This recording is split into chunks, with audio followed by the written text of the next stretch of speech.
지금 양정철이 돌아왔다고 합니다. 양정철이 돌아왔다. 그래서 좀 뭐 이재명, 윤석열 많은 사람들과 걸친 모습들이 있죠. 이 뒤에는 이제 바둑이가 있는 것 같고요. 뭐 여러분들도 이 소식을 접하셨을 거라고 생각을 합니다. 조화맥주님 반갑습니다. 나비님 감사합니다. 예, 책사 양정철 3개월 만에 귀국, 대선 역할론 솔솔. 조기 귀국을 했다고 합니다. 조기 귀국. 원래는 다른 좀 더 일정이 있었을 텐데 아무래도 이 판이 자기가 원하는 판이 되는 것 같지는 않는 거죠. 예, 뭐 구름바람님 말씀처럼 지금은 틀려도 지나면 맞는 길일 수도 있고, 이 관성을 하다 보면은 이게 뭔가 좋은 일들이 계속 생기고 이렇게 하면 좋은데 또 그게 아닐 수도 있으니까 항상 긴장을 하고 있습니다. 나비님 감사합니다. 예, 여러분들도 익히 아시겠지만 양정철은 이제 국정원장을 사적으로 만났습니다. 사적으로 만났는데 이 양정철이 당교와 협의를 하는데, 중국 당교와 협의를 하는 데 있어서 가장 결정적인 역할을 한 사람이 어쩌면은 국정원일 수 있다라는 얘기가 있어요. 국정원일 수도 있다는 얘기가 있습니다. 지금 국정원장은 지금 박지원이죠. 박지원이고, 그 헌인능에 보면은 국정원이 바로 옆에 있습니다. 국정원이 있어 바로 옆에 있고, 헌인능 주차장이 국정원 직원들 주차장으로 좀 많이 사용되는 걸로 알고 있는데요. 어제가 아니고 토요일 날 한번 가보니까 꽤 많은 사람들이 주차장이 만차더라고요. 종종 만차가 되기도 하는데 그 만차인 이유는 국정원이 분주하다는 얘기죠. 국내 정치 이슈를 담당하지 않는다고 선언한 곳이 왜 그렇게 바쁠까? 그거는 알 수가 없나? 알 수는 있죠. 알 수는 있는데 좀 수상쩍습니다. 수상쩍다. 그런 이제 거고, 이제 뭐 소원을 고발할 것이라고 해서 고발도 하고, 뭐 여러 가지 국정원을 상대로 자유한국당, 미래통합당, 그리고 우리 한변도 고발을 했지만 실질적으로 이 고발이 수사가 진행된 사례는 별로 없습니다. 향후에 이제 정권이 바뀌거나 이렇게 됐을 때 이 국정원을 다시 그 좌파들이 좋아하는 과거사위원회가 이렇게 또 그 조사를 하게 되면 또 어떠한 비밀들이 나올지 참 알 수가 없어요. 지금 그 4.15 총선 때 이제 빅데이터로 유세 동선을 짠 민주당이라고 하고 있습니다. 음모론에 휘둘린 야당, 뭐 이렇게 얘기를 하는데, 그 4.15 총선은 동원할 수 있는 뭐 각종 부정선거와 관련된 의혹들이 상당히 많이 엮여져 있다라고 볼 수 있습니다. 과거에 이제 5.9 대선과 6.13 지방선거에서도 지금 우파가 졌지만 그 당시에, 그리고 4.15까지 부정선거에 대한 감각이 없었어요. 금권 선거에 대한 감각만 있었고 부정선거에 대한 감각은 없었는데, 이번에는 이제 그 이번 4.7부터는 좀 사람들이 있었죠. 그 4.15 때는 일부 그 부정선거에 대해서 인식을 했던 분들만 기본적으로 그걸 알고 있었고, 많은 사람들한테 보편화되지는 않았는데 4.15 때문에 많은 사람들이 이제 부정선거에 대해서 알게 됐습니다.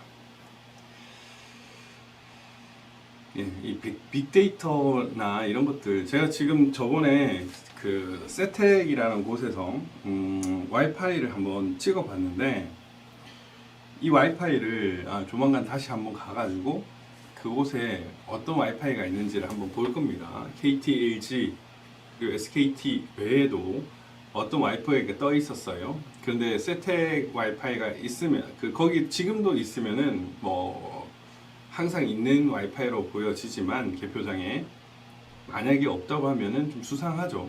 그런 것들을 우리가 한번 살펴볼 필요가 있다는 생각이 듭니다. 그 당시 이제 빅데이터와 관련된 양정철에 대한 고발은 무혐의 처분이 내려졌습니다. 근데 이건 제가 고발하지는 않았었어요. 이동통신사 가입자 위치정보 자료를 활용한 혐의로 누가 고발을 했는지는 지금 잘 모르겠습니다만은 이 양정철과 관련된 고발 사건은 전부 다 무혐의 각하가 되었습니다. 무혐의 각하가 되었고 어느 정도 이 불교소가 됐는지 한번 살펴봐야 될 것 같아요. 어쨌든 양정철은 뭐 온갖 각종 고발에서도 잘 살아남아서 미국 갔다가 다시 한국으로 컴백을 했습니다. 예, 김용민이가 양정철 윤석열 만남 주진우는 왜 갔나 하면서 주진우는 윤석열 패밀리라는 공개 질의서에서 좌파들 간에 어떤 분열이 있다라는 거 다시 한번 또 윤석열이 누구랑 친한지를 또 한번 더 생각이 나는 것 같습니다.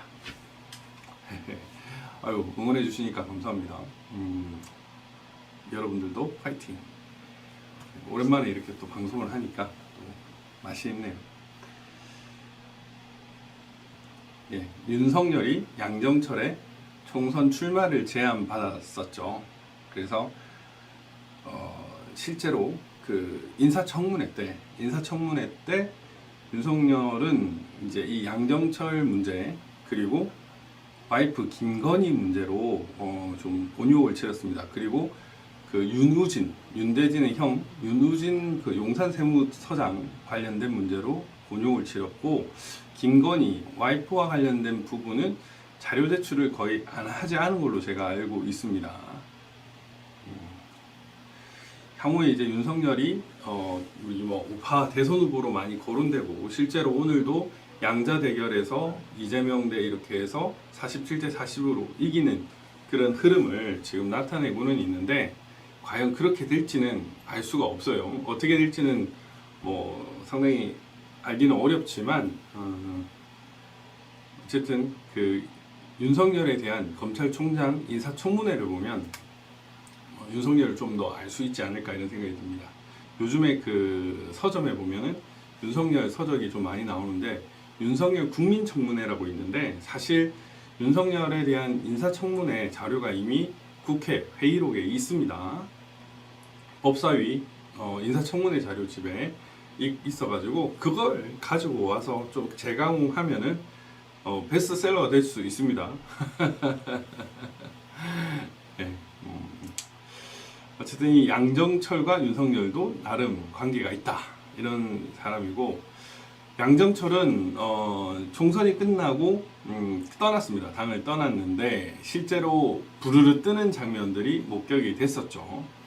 지금 5인 협여체, 뭐 이윤양, 뭐 이런 얘기 많이 나오고 있습니다. 뭐 윤은 그 윤호중이라는 얘기가 있고요. 이는 이해찬이라는 얘기가 있고, 그 다음에 양정철이라는 얘기가 있죠. 그 다음에 또 5인과 관련된 더불어시민당 법무법인 민행과 관련된 얘기가 있다고 합니다. 거기에 이제 조대X라는 변호사도 등장을 하지요. 그런 얘기가 있었는데, 사실 그러한 모든 이야기들이 다 수포로 들어갔습니다. 그와 관련돼서 뭐 모사드도 연루가 되어 있고 이렇게 하는데, 어디까지가 관련성이 있는지는 솔직히 알 수는 없습니다. 제가 여러분들께 말씀드렸듯이 제가 이제 부정선거와 관련돼서 처음에 이렇게 파고 들었던 이유 중에 하나는, 부정선거가 그러니까 4.15가 부정선거인 걸 알려준 곳이 정보기관이라고 판단을 했기 때문이었죠. 그것도 우리나라 정보기관이 아닌 해외 정보기관이라고 판단을 했기 때문에 제가 여기에 참여를 한 거였는데, 갑자기 미국이 저렇게 되는 걸 보고 과연 그 정체는 도대체 뭐였을까? 그 최초에 그 우리에게 엄청난 통계 자료를 줬던 IP가 태국이었는데, 과연 그들의 정체는 무엇이었을까? 저는 아직도 좀 의심스럽습니다. 그런데 어쨌든 지금 이렇게 부르르 뜨면서 민주연구원장을 사직하고 당을 떠났던 양정철이가 컴백을 했습니다. 과연 이 사람이 왜 왔을까는 우리 한번 생각을 해봐야 되는데, 손혜원이가 어쨌든 김정숙의 나름 절친으로 알려져 있는데, 손혜원이 양정철에 대해서 문이 완전히 쳐낸 사람이라고 얘기를 했죠. 문이 완전히 쳐낸 사람이라고 했고, 대통령이 총선 치르냐라고 했던 사람, 너무 교활하게 언론 플레이, 깨부숴야, 이렇게 손혜원이가 양정철을 저격을 했는데 양정철이 돌아왔다. 양정철이 친문일까? 친윤일까? 친이재명일까? 그건 뭐 알 수가 없는 노릇이죠. 그렇지만 어쨌든 지금 4.7 보궐선거와는 다른 어떤 커다란 기획의 그림이 그려질 수도 있다. 내년에는 대선뿐만이 아니라 지선도 있는 거죠.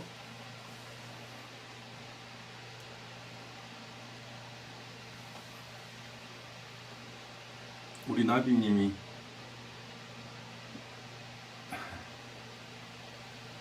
무슨 일이 있었나요?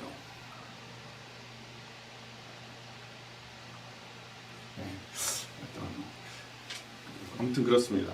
지금 그리고 제가 뭐 어제는 제가 오늘 방송을 하려고 했다가 패스트트랙 그 재판을 해서 하루 종일 해가지고 10시부터 이제 6시 반 정도까지 했었던 걸로 아는데 좀 힘들더라고요. 그래가지고 이제 제가 좋아하는 우리 권오현 변호사랑 같이 밥을 먹고 집에 이제 가다가 중간에 이제 그 방송을 할까도 했었습니다. 그랬는데 좀 힘들더라고요. 그래가지고 약간 이제 그때 근데 패스트트랙 재판 하는데 남부지법에 손혜원이가 와 있더라고요. 손혜원이가 재판을 받고 있는지 손혜원 특유의 그 모습을 보면서 살랑살랑 이렇게 지나가는데 웃겼습니다.